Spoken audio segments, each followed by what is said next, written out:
Kevin, your first question then. The sweets known as flying saucers consist of rice paper discs filled with what foodstuff?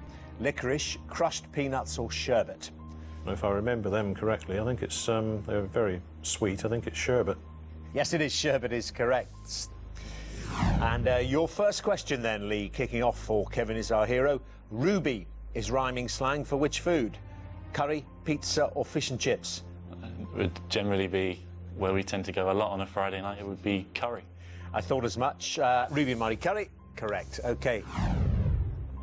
Kevin, boar coal is another name for which vegetable? Radish, Swiss chard or kale?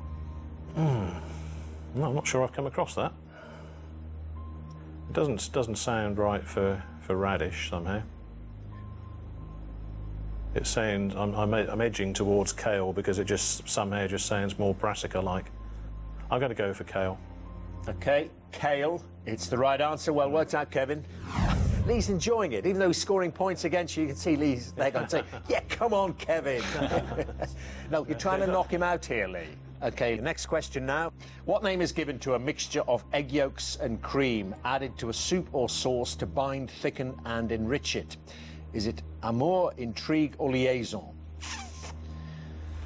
Not certain of this one at all. Just trying to work it out from the words. Seeing as it's added and it's sort of binding together, and liaison is often used as a word for a meeting, I'm going to have to go for liaison. Liaison, yep, you're right. Well done. Kevin, what name is given to the traditional Scottish drinking vessel that consists of a shallow bowl with two flat handles protruding from the rim? Currach, quaich or tuta?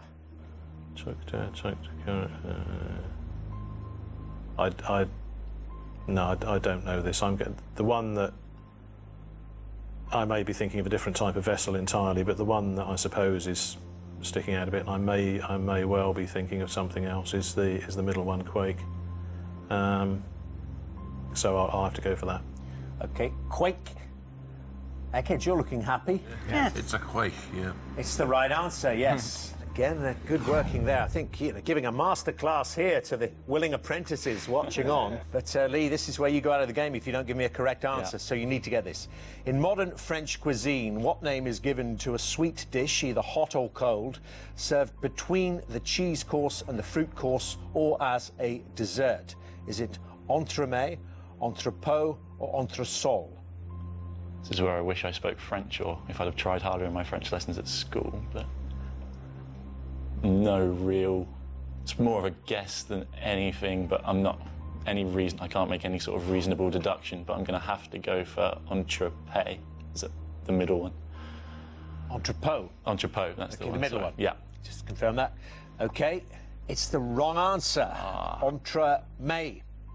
Entremet, which means, Kevin, you've gone through to the final round. I mean, Lee's torn there. He'd like to be there personally, but I'm sure he didn't want to be the one who plunged the quizzing dagger into Kevin there, and you haven't been. Means you won't be in the final round, Lee. Would you both please come back and join your teams?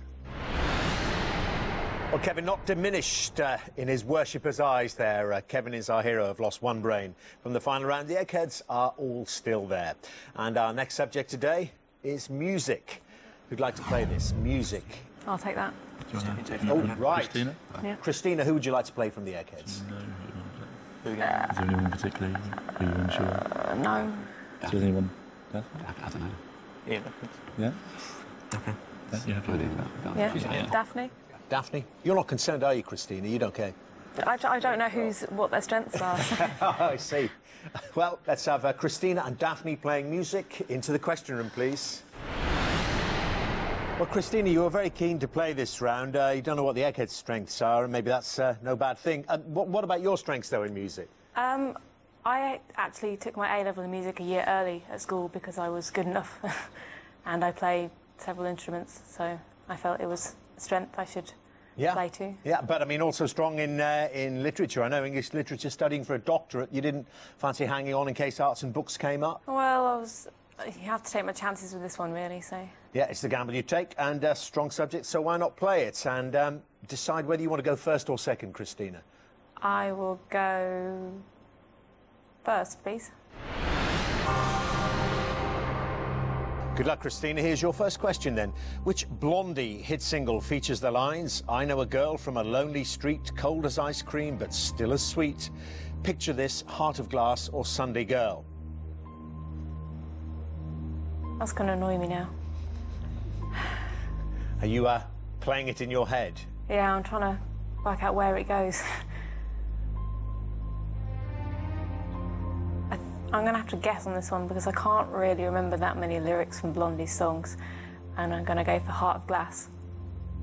OK, I know a girl from a lonely street, cold as ice cream, but still as sweet is a Sunday Girl. She's Sunday Girl.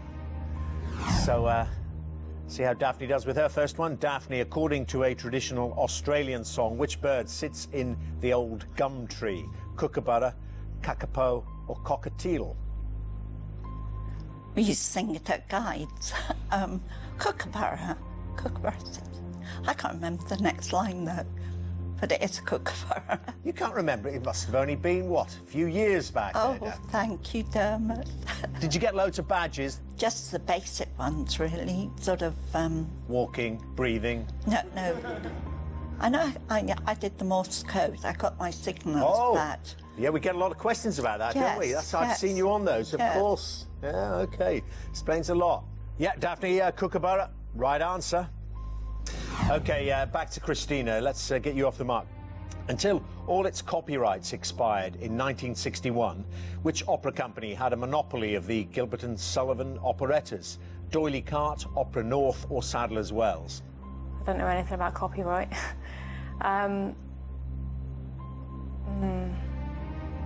It's going to have to be another guess. I'm going to go for the first one, please.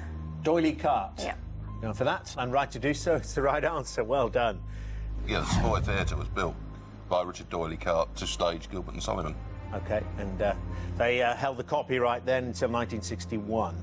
Now, Daphne's second question. Skin, Cass, Ace and Mark were the members of which British band in the 1990s? Icons of Filth, Skunk Anansie or Daisy Chainsaw? You should see CJ. Well, the only one I've heard of is Skunk Anansie, so that's what I go for. CJ, do you know? I don't know. I mean, they're all groups. All of them are real. Yeah. Yeah, you are right, Daphne. That's because it's the only one you'd heard of? Yes, exactly. Okay. I think you have to add Daphne to your list. Daphne is our heroine. OK, well, you need to get this then, Christina. The Oscar-winning song Baby It's Cold Outside, a version of which was recorded by Tom Jones and Cerys Matthews in the 1990s, was written by which composer? Sammy Fain, Harry Warren or Frank Loesser? Another guess. I'm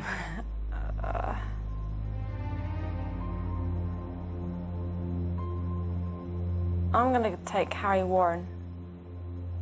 Harry Warren, composer of Baby It's Cold Outside. It's the kind of thing, you know, Daphne, if you'd been in there, would you have gone for Harry if you'd been given this question? I don't think I would. I've probably gone for Sammy Fain. I know which film it comes from, but... What film is it from? Neptune's Daughter.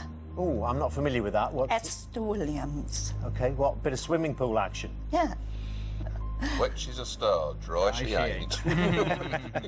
Right, well, we're segging off all over the place here because that's wrong. It's not Sammy Fain. Harry Warren is wrong as well, I'm afraid. It is Frank Loesser. And it means the round's over. There we are. Daphne's got the 2 already. You can't match that, Christina. It means you won't be in the final round. Would you both please come back and join your teams? Right, well, Kevin is our hero. You might be overdoing this tribute to all your heroes there now. It's time to knock one of them out, I think. You've been too gentle with them. You're missing 2 brains, of course, from the final round. Egghead's all there. And our next head-to-head today is Arts and Books. And Christina, as we discussed there, just played, studying for the doctorate in English literature, but not able to play this round. She played the previous one. So it has to be Matt or Dan or Ian. I'm happy to take it if you want to. Okay. Yeah. Okay. You want to go? I'll do it. I'm going to go. OK, Matt, who would you like to play? From the Egghead, you can play CJ, Chris or Barry. Harry or CJ? Probably CJ. CJ. Yeah. I'll play CJ, please. CJ. OK, let's have Matt and CJ in the question room now, please. So, Matt, tell me, when you're debating, what kind of subjects do you like to take on?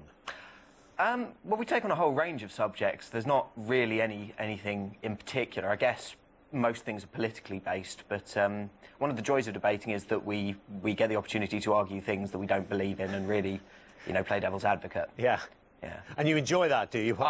Just researching and putting an argument that you totally disagree with personally? Well, researching might be stretching it a little bit, but I do enjoy arguing and arguing things I don't believe in. So yes, it's fantastic fun. Matt, would you like to go first or second? I'd like to go first, please. OK, arts and books, here you go. The events in Dan Brown's 2009 novel, The Lost Symbol, mainly take place in which city? Washington, D.C., Rome or London?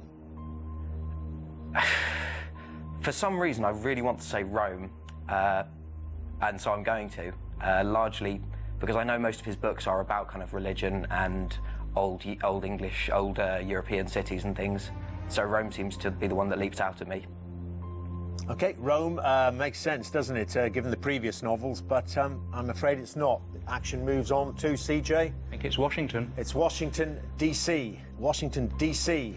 So, CJ, in theatre, what term is used for a speech in which a character talks to him or herself or reveals their thoughts without addressing another character? Is it soliloquy, solipsism or solicitude? I think it's also known as an inner monologue. I think the most famous is To Be or Not to Be, and it's a soliloquy. Soliloquy. Correct. OK. Matt, need to get moving. In 2009, which celebrity cook published a book entitled Rifling Through My Drawers? Delia Smith, Nigella Lawson or Clarissa Dixon Wright? Well, I'm going to go ahead and rule out Delia Smith, because as a Norwich City fan, I feel I really would know if she'd published that book. God, I hope it isn't that. I'm going to have to go with Nigella Lawson, because it's got that sort of hint of vague sexuality that she sort of traffics in. So Nigella Lawson. Yeah, I could see the thought there. It's not Nigella Lawson, no, it's not Delia, it is Clarissa Dixon Wright, rifling through her drawers. And CJ, if you get this, you win the round. Which artist painted the ceiling in the main hall at the banqueting house in Whitehall in London? Anthony van Dyck, Peter Paul Rubens or Hans Holbein the Younger? That was Peter Paul Rubens. My goodness me, CJ. You're on form and dispatched Matt with 2 questions there. Sorry, Matt, it's over. 2 tricky questions there. Didn't get Washington, D.C. and didn't get Clarissa Dixon Wright. What a mix. It means you won't be in the final round. CJ, you're there. Would you both please come back and join your teams?